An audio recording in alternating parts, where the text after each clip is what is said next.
Hey everyone, welcome back to the channel. Adam here with Indie Farm Life.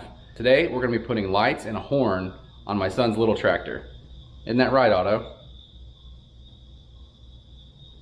Let's get to it. So there's said tractor, but we're going to be putting lights up front and the headlamps that are already there, and probably maybe some ground effect lights, or maybe back here on the taillights even, and also a horn off of that golf cart because we upgraded that a while back as well. So let's go show you the materials. So there's the horn. We have a momentary rocker for the horn. I was going to use relays, but I think that's overkill for this application. These are pretty sizable, and quite honestly, they're bigger than I have on even my tractors. So I may forego those. We are going to use an inline fuse to power this.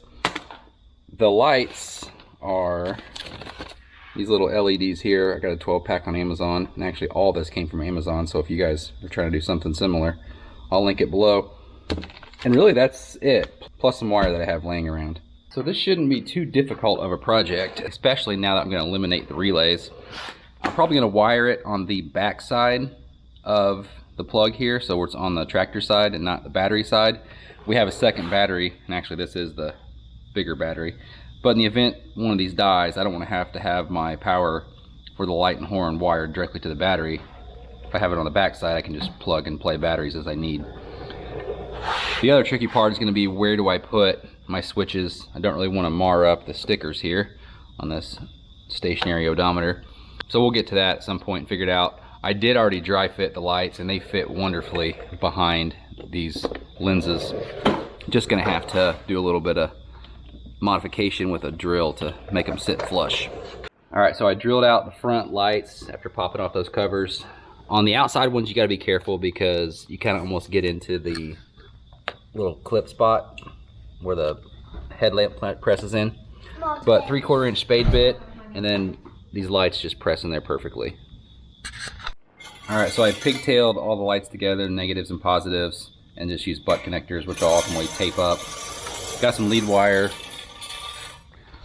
on here to test it to this small battery. I put the covers back on here too, so it actually looks pretty sharp once all together. There you go. Got a lot to button up, but it works. Alright, so I popped off both the fenders. Actually not too bad, but taking the seat off with a couple screws on the bottom is about necessary. But these just have these little tabs right here on the sides to take them off. And then I put a light underneath both the fenders, and then I went a little further and put some here in the wheel well to shine down the tires. That leaves me with two more lights, which are going to ultimately go excuse me, up underneath the front weight. And so for fishing the wires for power, I took my positive negative underneath the seat here and was able to run it through and up. So now I just need to figure out where the switch is going to go, and then pigtail all these wires together and drop the fuse line in. So a quick update before I button everything up. The light here in the tail light and the fender well come together underneath this green plastic piece on the fender.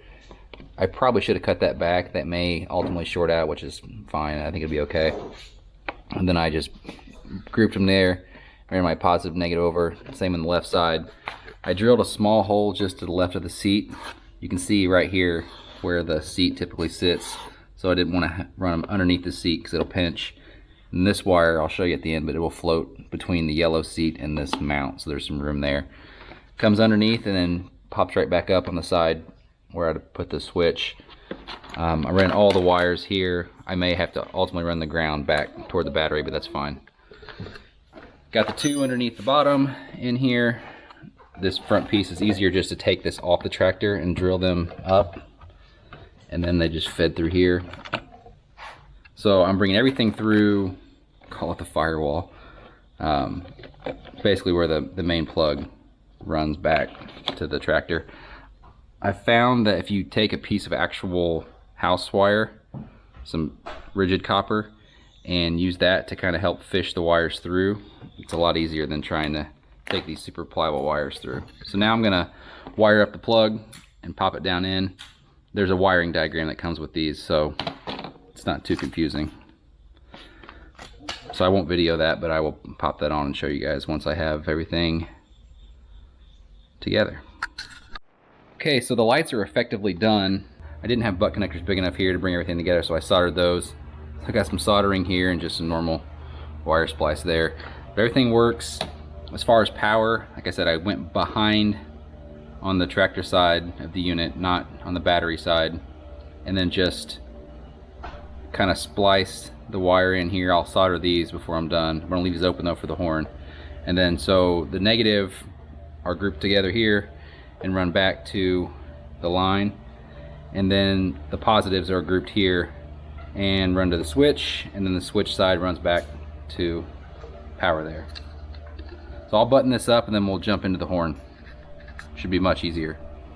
The horn was much quicker. Again, just made my notch for the switch itself. You got two wires here. One is the power to the horn and the other is in from the battery, or rather my fuse line. So this will just go drop down in here. I didn't connect any of these other three.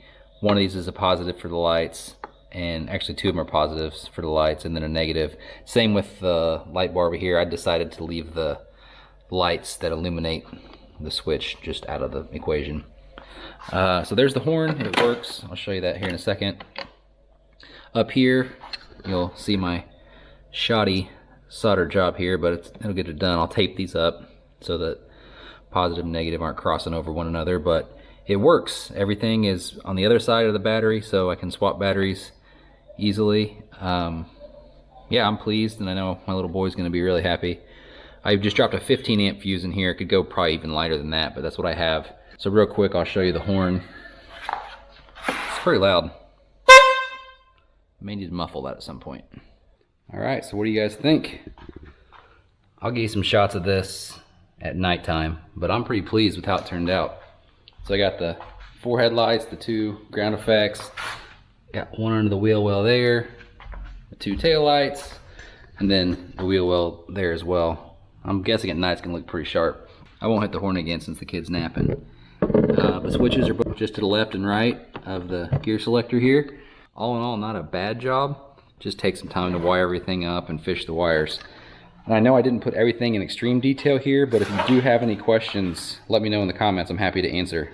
You like your new lights and your horn on your tractor? Yeah, and when I drive, I'm gonna... I think it's safe to say he likes it.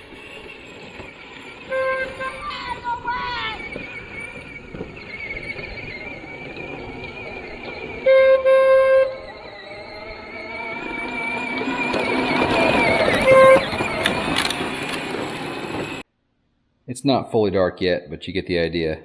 I would say that was well worth the time, effort, and money.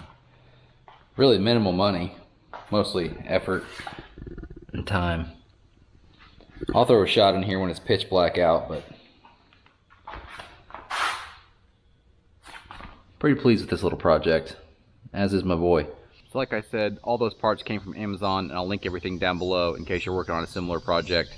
If you enjoyed this video, please hit that like button. Consider hitting that subscribe button. Come back and see me sometime. Not too shabby. It's almost too bright for the camera to really recognize.